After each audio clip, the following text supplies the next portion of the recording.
¿qué tal? Bienvenidos. Comenzamos el Economía al Día en Cable Noticias. Desde ya, felices fiestas. Esperamos que estén disfrutando junto a sus seres queridos. Nosotros por aquí seguimos escuchando y analizando variables importantes de la economía para el próximo año, para el 2025, y mirando quizás un poco más allá. Sin duda, una de esas variables más importantes es el dólar. Vamos a tener en la siguiente media hora una mirada de largo plazo. ¿Qué va a pasar con el dólar en nuestro país? También la mirada en el mundo. Y básicamente, ¿en qué nos podemos basar para tener esa guía de mediano y largo plazo? Vamos a hablar con un experto en la materia, ustedes ya lo conocen, si no, se los presento, él es Felipe Campos, gerente de inversiones y estrategia de Alianza, que nos acompaña desde Panamá. Felipe, felices fiestas y muchas gracias por aceptar la invitación, bienvenido. Hola Gina, muchísimas gracias por la invitación, me parece un súper tema hablar de dólar en las festividades, así que hagámoslo. Bueno, entonces empecemos de una vez explicándole un poco a los televidentes, pues, cuál es esa dinámica del dólar, ese funcionamiento de esa divisa para los que no siguen mucho estos temas en el día a día.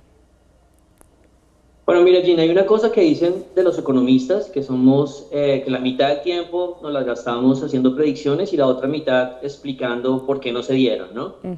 Yo diría que en esa segunda mitad somos también malos, y es cuando explicamos las cosas, yo no estoy muy de acuerdo de las dinámicas que a veces colegas o otras personas a nivel general dan como explicaciones de los movimientos de los activos, así que me gustaría, Gina, arrancar por un repaso de lo que ha sido el dólar de largo plazo, y de pronto ahí uno va matando algunas de las creencias que tiene mucha gente acerca del dólar, no solo los expertos, sino por supuesto la gente que no está metido en esto en el día a día, y así vamos entendiendo de qué depende el dólar. Si uno logra por lo menos explicar esa primera mitad bien, y es de qué depende el dólar en el corto, mediano y largo plazo, la otra mitad, que es la de leer, ¿no?, las hojitas del té, de sacar la bola de cristal, digamos, no lo va a volver uno acertado, pero por lo menos se vuelve un poco menos difícil. Entonces, si quieres, comencemos con un gráfico de largo plazo del dólar y comencemos a responder preguntas como, oiga, ¿el dólar siempre sube en el largo plazo? Cosas que uno siempre le dicen, compre dólar que ese siempre sube.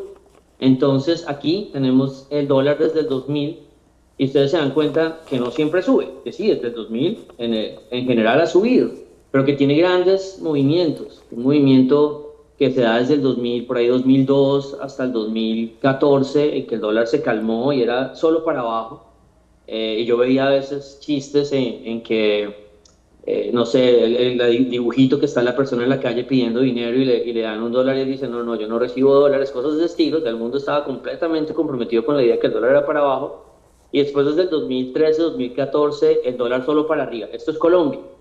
Entonces, entender que esas grandes tendencias existen, que no dependen de Colombia, que nacen allá en el mundo afuera, y hay elementos interesantes en esas tendencias. Pero ese es el primer mensaje. El dólar no siempre sube, el dólar lleva subiendo 14 años, pero después, antes de eso, había 10 años que solo bajaba.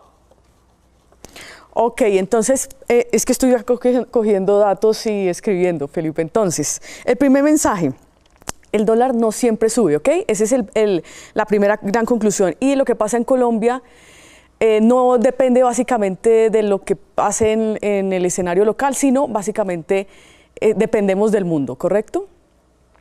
Exacto. Ok. Y si volvemos al gráfico, ahí hay otro elemento muy interesante, y es que los economistas decimos a veces, oiga, hombre, yo sí sabía para dónde iba el dólar, pero es que eligieron a Trump, o es que hubo unas manifestaciones en Chile, o es que quién iba a saber esta guerra con China. Entonces nosotros, claro, hay un acuerdo de nosotros con los oyentes. Los oyentes quieren saber sobre estos temas. Por supuesto que los temas son inciertos y nosotros les contamos y entre todos nos quedamos de acuerdo en que era imposible predecirlo, pero ustedes se dan cuenta, hay tendencias que son claras en los movimientos. Esas noticias, esos eventos que llegan en el corto plazo, son de corto plazo. Entonces, en el mismo gráfico ustedes ven donde ha habido esas pequeñas que obviamente los temas inciertos hacen subir el dólar. Por eso el dólar es tan atractivo en últimas, porque lo protege a uno de los riesgos de la incertidumbre. Pero como les digo, no siempre es para arriba. y no siempre es para abajo. Estos eventos, ustedes los ven ahí en la historia, ustedes pueden darse cuenta, por ejemplo, las elecciones por allá de los 2000, donde la región comienza a tener unos cambios políticos muy interesantes, y llega Lula, y llegan los Kirchner, y llega Chávez, y en las elecciones brasileñas el dólar se subió mucho, pero fíjense lo interesante, el dólar después bajó lo que había subido. Después tuvimos la recesión del 2008 en que el dólar se sube 50%, y uno dice, después del fin del mundo, en 6 meses se subió todo eso. ¿Y qué pasó a los siguientes 6 meses? El dólar se devolvió lo mismo que había subido. Tenemos la pandemia, el dólar se subió 30% en la pandemia del 2020 en 3 meses, a los 3 meses el dólar bajó lo que había subido. Tenemos las elecciones colombianas, que es el evento más reciente que hemos vivido, el dólar se subió 30% en 6 meses y a los 6 meses había bajado. Entonces, en las tendencias, que por supuesto la actual ha sido una tendencia alcista, hay eventos, pero los eventos no son permanentes. La mayoría de eventos lo que hacen es desvían la moneda, digamos, de la tendencia y lo devuelven. Ahí nos sirve una siguiente gráfica como para terminar esta historia y hablar un poco más de coyuntura, aterrizarlos a ustedes un poco más de la coyuntura. Y es en el siguiente gráfico, ustedes ven, y con este de pronto es la misma gráfica, la línea azul sigue siendo el peso colombiano, pero la línea roja ahora es el real brasileño. Este tipo dice, uy, este señor, ¿por qué me cambió de país? Y ya es suficientemente difícil saber lo que va a pasar en este país para que usted me manda a Brasil. Y ustedes se dan cuenta que la correlación es inmensa. Entonces aquí también se quitan un montón de otras ideas que tienen. No, es que los presidentes suben o bajan el dólar. No, porque el presidente colombiano no sube ni baja el dólar en Brasil en las tendencias de largo plazo. Y entonces uno se da cuenta ahí que es un movimiento mundial. No solo Brasil, les podría traer la moneda de Noruega, que alguna vez yo la puse en redes y la gente se me alborotó. Yo les decía, vea, la devaluación de Colombia, y al día de hoy, la hubiera podido traer, la devaluación de Colombia es igual que la Noruega en los últimos 14 años. Y uno dice, entonces somos Noruega. No, es para explicarles que las tendencias de las monedas dependen de variables que no son las intuitivas, las que uno cree que dependen, sino de cosas más estructurales. ¿Cuánto le cuesta a este país traer plata? ¿De qué depende? Del petróleo, los noruegos también. Entonces, estas correlaciones, nosotros hacemos parte del mundo. Ahora, no es que los temas internos no importen, porque uno dice, entonces la cuenta corriente no importa, entonces hagamos fiesta con el salario mínimo. No, claro que sí importan. Y ¿cómo importan? En la magnitud. Si el dólar es para arriba en el mundo y Colombia le cuesta traer dólares porque es desordenado, entonces sube más rápido. Y lo mismo para abajo, si Colombia es más, digamos, expuesto al petróleo, cuando el petróleo le va bien, bajamos más rápido. Entonces Colombia, al final lo que yo trato de explicar es el viento sopla afuera, nosotros no soplamos, nosotros no definimos para dónde va el viento, pero las variables internas hacen que nuestro barco vaya más rápido, vaya más despacio. Colombia generalmente va más despacio. En ese último gráfico quería mostrarles la última idea, y es qué pasó cuando se dieron el tema de las elecciones en Colombia. Y fíjense cómo la línea azul se separa de Brasil. Ahí nosotros, cuando estaba en 5.000, dijimos, esto ya es mucho, 5.000 es demasiado, porque pues, Colombia tiene unos contrapesos, transformar un país o generar, digamos, unos cambios tan estructurales toma tiempo, así que la incertidumbre de esos cambios no deben ser inmediatos. Y fíjense cómo Colombia, la línea azul, regresa a Brasil, y ahí uno entiende que estas correlaciones funcionan en el largo plazo, que los choques son temporales, que este es uno de los pocos choques, el electoral colombiano, los pocos choques que nos fuimos solos. Fíjense que los demás subíamos y bajábamos con Brasil. Y finalmente llegamos al 2024, ¿no? Después de hablarles desde los 2000, ¿qué está pasando con el real brasileño y con el peso colombiano? Están subiendo ambos. Entonces, para las ideas de, oiga, es que Colombia se está devaluando por Sistema General de Participación, se está devaluando por que nos van a quitar la calificación, cualquiera de esas cosas, el gráfico le dice, hay algo más general. Y lo que yo les diría es, este año, y con eso termino toda esta historia, este viaje al tiempo, este año ha habido una crisis regional, una crisis muy brava desde las elecciones mexicanas. Recuerden que el dólar estaba en 3.800 en mayo de este año, junio, y duró 6 meses en 3.800. Dice, ¿qué cambió en Colombia? No, cambió el mundo.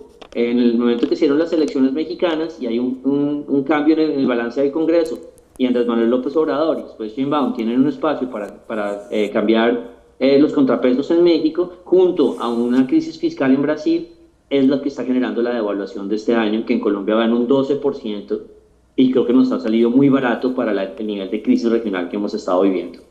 Entonces, Felipe, un tercer mensaje, esa devaluación que vemos del peso en Colombia o esa subida del dólar obedece a esos factores estructurales, básicamente, pero si tú pudieras poner qué porcentaje de esa devaluación también depende, ya nos decías, digamos, esos riesgos fiscales, esas cuestiones idiosincráticas en nuestro país.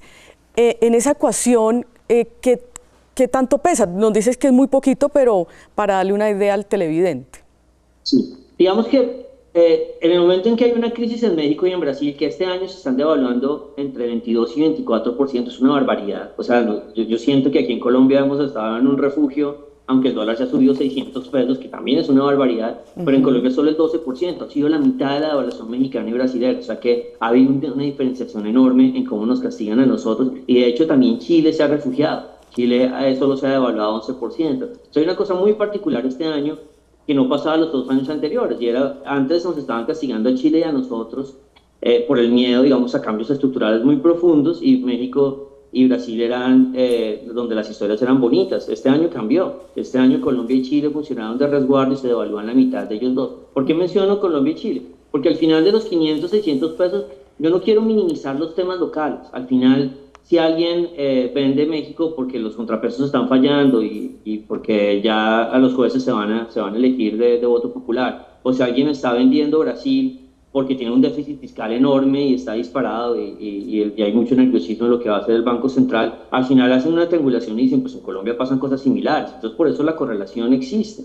Sin embargo, los temas puntualmente internos de los 500 pesos, yo te diría, mira, todo el ruido del sistema general de participación y ahora lo que está pasando con la calificación no explican más de 100 pesos de los 500 directamente de temas que han salido de noticias de nosotros. Sin embargo, hay una noticia, que es con lo que vamos a empezar el próximo año, que es muy importante a nivel interno, y es la posibilidad de perder la calificación. Y yo creo que ahí Colombia, al perder, si llegara a perder el W+, que es la calificación que tenemos ahorita por Standard & Poor's y por Fitch, dos calificadoras nos tienen en W+, y una nos tiene en AAA, que es Moody's. Si llegamos a perder la calificación, yo creo que hay espacio para que en Colombia haya 100 o 200 pesos más de moverse solo, porque este es un evento, digamos, es un evento muy importante, pero además, eso es un poco técnico, pero el evento lo que va a hacer es que va a obligar a algunos inversionistas extranjeros a salir del país, porque vamos a perder un grado de calificación importante en la deuda interna que se debería mantener para que se quedaran. Entonces va a haber un evento arrancando el año en el que, si la calificadora lo dice, pues no sabemos no sabemos ni cuándo va a hablar ni qué va a decir, pero la expectativa es que de pronto en enero lo haga. Puede haber un movimiento de 100 pesos más o 200 pesos más solo de Colombia, pero ya les expliqué, estos eventos no son permanentes, estos eventos tienden a regresar. Entonces podríamos arrancar el año incómodos y con mucho ruido, pues la gente diga, oiga, se acabó el mundo, perdimos la calificación. Yo les diría, número uno, son temporales estos eventos, y número dos, recuerden que Colombia lleva 2 años siendo ya castigado por los inversionistas. Hay una gran separación entre lo que dicen las calificadoras, que es el W+, y lo que Colombia ha pagado con tasas de financiación los últimos 2 años. Los inversionistas nos están cobrando como si fuéramos un país W o W-, como si hubiéramos perdido 2 grados de calificación. Entonces, cuando llegue el evento de las calificadoras, donde todo el mundo va a decir, oiga, es el fin del mundo, yo les diría, hombre, si hubo fin del mundo fue ya llevamos 2 años pagando esas tasas de interés. Entonces, este para mí es un evento temporal, pero vamos a arrancar el año con esas presiones alcistas en el dólar, y ahí le sumaríamos unos 100 o 150 pesos más al ruido que arrancó este año por temas fiscales puntualmente. Ok, entonces, arrancando el año podría haber una devaluación adicional que dices podría subir el dólar entre 100 y 200 pesos dependiendo de lo que digan las calificadoras. Pero eso, según tú, pues va a ser temporal. Y nuevamente entonces vamos a ver un dólar que tendería a ¿qué? Ya entramos a mirar un poco más a largo plazo, Felipe. Exactamente. Entonces, ¿cuál ha sido la dinámica el último año o año y medio? El dólar ha estado entre 4.000 y 5.000 pesos. Claro, si yo les digo a ustedes que el dólar va a estar entre 4.000 y 5.000 pesos, alguien diría, pues eso lo dice mi tía que lee el periódico los domingos, ¿no? Eso es un rango muy grande. Pero en realidad el dólar ha sido capaz de hacer eso. Se ha podido mover entre los 4.000 y entre los 5.000 pesos. ¿Qué más va a pasar el próximo año? El próximo año, en el mismo enero, vamos a oír a Trump que se siente y que firme algunos documentos a ver hasta dónde quiere llegar él. O sea que eso es un ruido que también puede presionar el dólar al alza.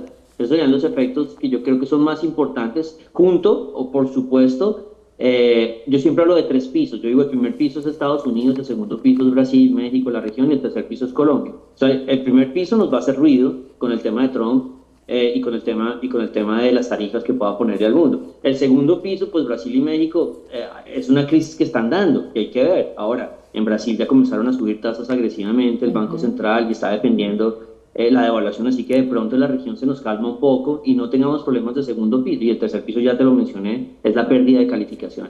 Entonces, vamos a tener estas presiones alcistas, pero tenemos unas presiones bajistas que a mí me gustan mucho. Una, yo creo que el próximo año la inflación es para abajo, no es para arriba a nivel de Estados Unidos. A nivel de Colombia hay un consenso que es para abajo, pero a nivel de Estados Unidos hay miedos de que la inflación esté saliendo, digamos, de cauce. Y yo creo que no, yo creo que el primer semestre va a ser de inflación calmada, así que esos miedos de primer piso de pronto se nos van a calmar después de que Trump se siente y haga sus anuncios y genere ruido. Y hay una idea muy importante que yo he estado comenzando a explorar para el próximo año, no solamente yo, la verdad, también muchos analistas internacionales, pero creo que ya la estamos viviendo este año. Y es algo que lo denominan los analistas como trade político. ¿Qué es esto?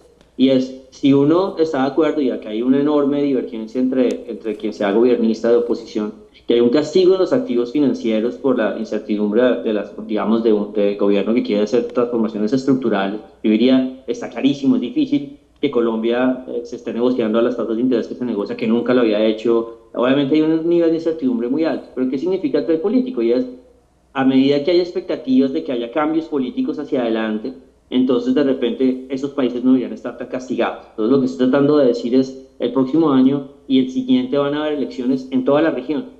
En Chile va a haber elecciones en noviembre del próximo año y en Colombia pues va a haber las elecciones del 2026. Entonces yo creo que en algún momento del próximo año la gente va a comenzar a mapear, igual que lo hicieron en sentido contrario cuando los países giran de lado a lado, van a comenzar a decir, bueno, qué economía es la que más probabilidad tiene de repente de no tener tanta incertidumbre frente a estas medidas estructurales, y van a comenzar a pensar en Chile, y después van a pensar en Colombia. Chile y Colombia, vuelvo a insistir, son las monedas más fuertes este año entre las pares normalmente. Entonces yo creo que un elemento, ya para resumir como la dinámica que yo me imagino del dólar el próximo año, es van a haber muchos elementos que pueden chocar el dólar y que te lo pueden hacer viajar a 4.400, 4.500 como está ahora, o incluso de repente más arriba, no sé, si hubiera una recesión en Estados Unidos, cosas que no podemos predecir y que la gente ha hecho el oso prediciendo en los últimos 2 años. Pero hay elementos que pueden hacer subir el dólar temporalmente.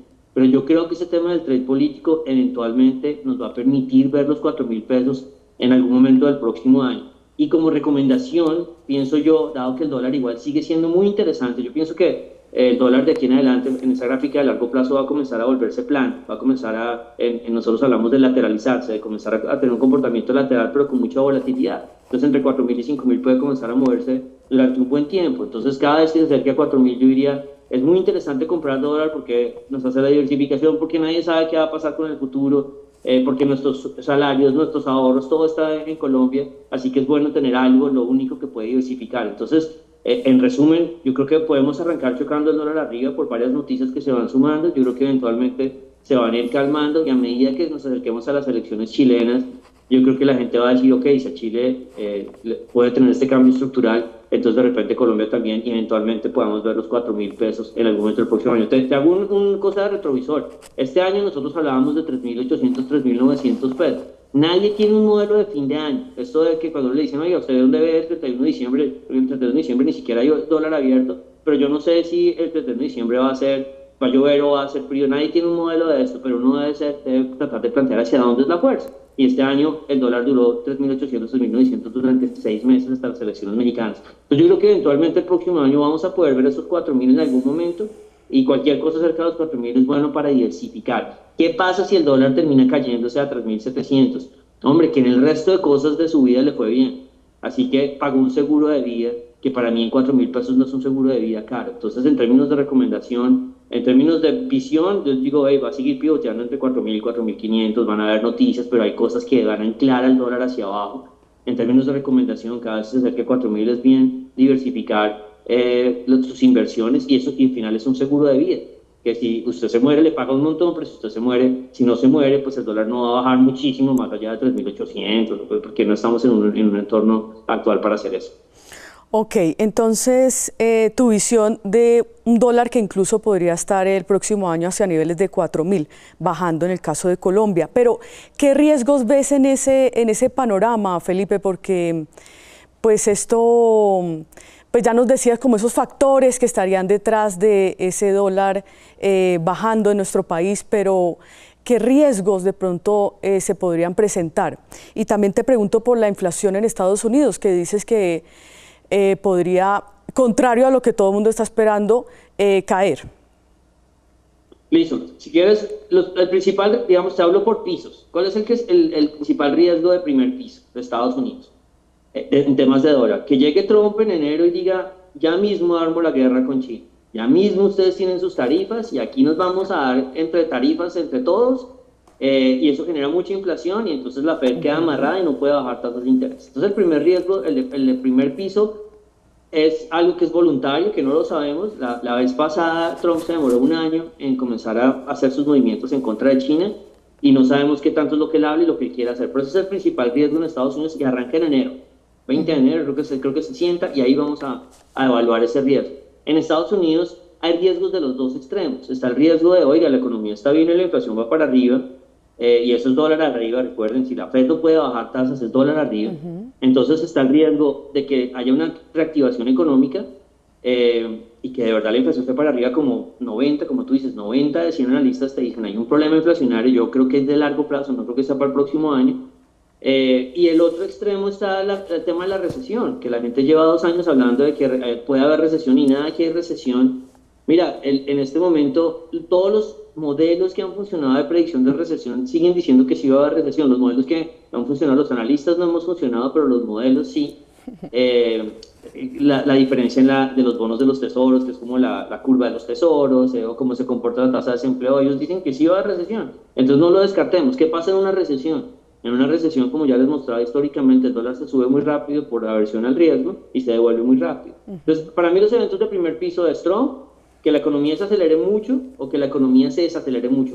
Para que el dólar no moleste, te tiene que seguir como ahorita, ¿no? Una economía sostenida, pero sin muchos problemas. El segundo piso es el tema regional. El segundo piso es que en Brasil se calme, el Banco Central logre calmar la inflación y no se tenga este choque tan fuerte, que el Banco Central se puso los pantalones, se amarró los pantalones y dijo, voy a subir mucho más de lo que todos ustedes esperan. Si no hay cordura fiscal, hay cordura monetaria. Entonces ahí se están calmando un poco y también cualquier medida que traiga Sheinbaum. Y en Colombia, el riesgo principal del dólar en Colombia, que yo no lo he visto todavía en todas estas críticas que uno le puede hacer al gobierno, y los números no cuadran o cosas de estilo, es que el gobierno sigue comprometido en lo básico. ¿Qué es en lo básico? En que, oiga, yo voy a cumplir la regla fiscal o voy a tratar de cumplir la regla fiscal, yo voy a proyectar según lo que me dice la regla fiscal, que es estabilidad de la deuda para el próximo año. Entonces, nosotros tenemos un gobierno que uno dice, sí, no, hay cosas que no me gustan, cuadró mal, el déficit es completamente otro frente al que había dicho hace un año, y todo eso es cierto.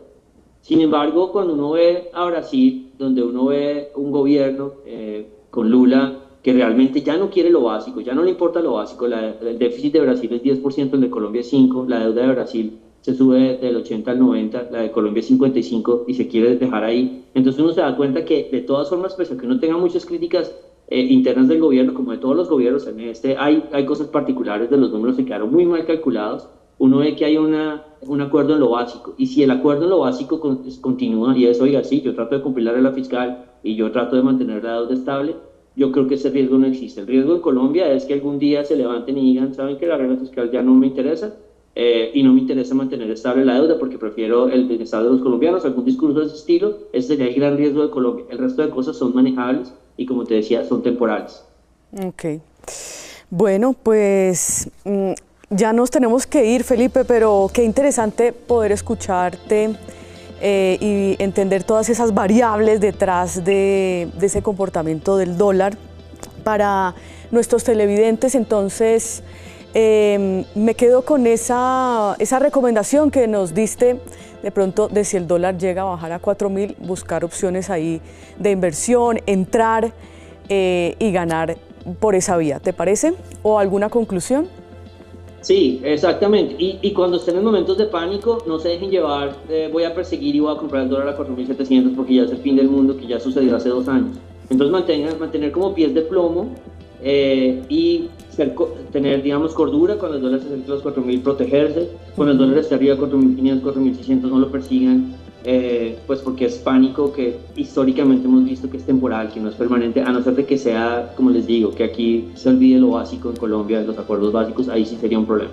Bueno, ahí están entonces los riesgos y como siempre advirtiéndoles, esta es opinión de Felipe Campos, su visión, un experto en la materia y su visión a largo plazo, teniendo en cuenta esos riesgos, lo que puede pasar eventualmente en algunos meses, pero cómo él lo está viendo en el largo plazo. Felipe, muchas gracias por aceptar la invitación, como siempre. Pues un placer escucharte y nuevamente felices fiestas. Sí, un gusto, gracias por la invitación y seguro nos vemos el próximo año. Felices fiestas a todos. Claro que sí, Felipe, muchísimas gracias que nos acompañó desde Panamá. Nosotros finalizamos este Economía al Día, como siempre gracias por la compañía, por escucharnos cada 8 días y nos vemos la próxima semana. Hasta pronto.